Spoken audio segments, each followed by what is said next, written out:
Local news that matters on Local 22 News.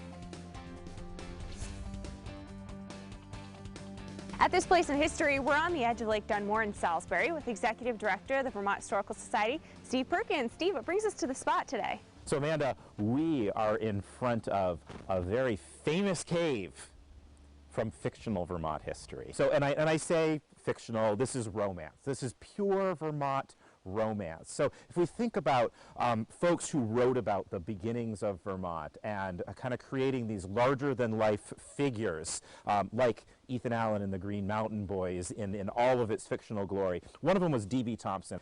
One of his books was called The Green Mountain Boys. But what's really awesome about this book is that the first, 16 to 18 pages of the book deals with Lake Dunmore.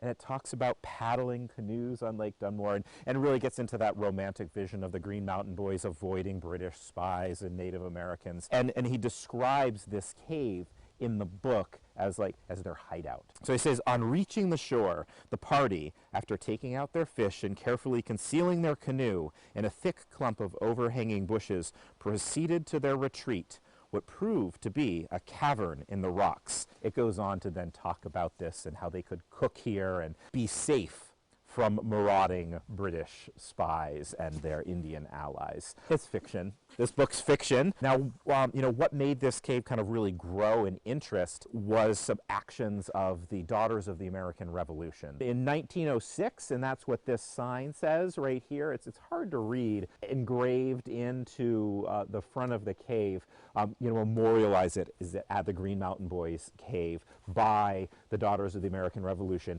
1906 is the date on that. So is there any nugget of truth then to the fictional story? I mean, what was going on here that made people think this is Ethan Allen's cave?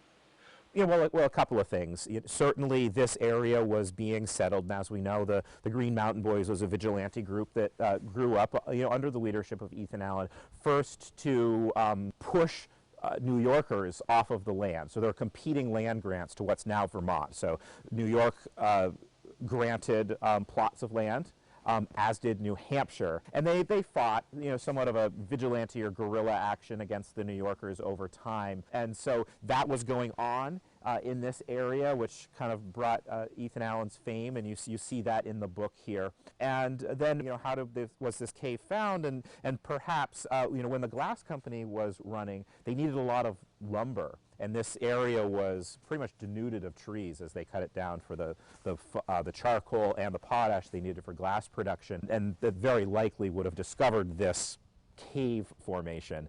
And you can just imagine how people would think, oh, what happened here? And start to create stories around it. At this place in history,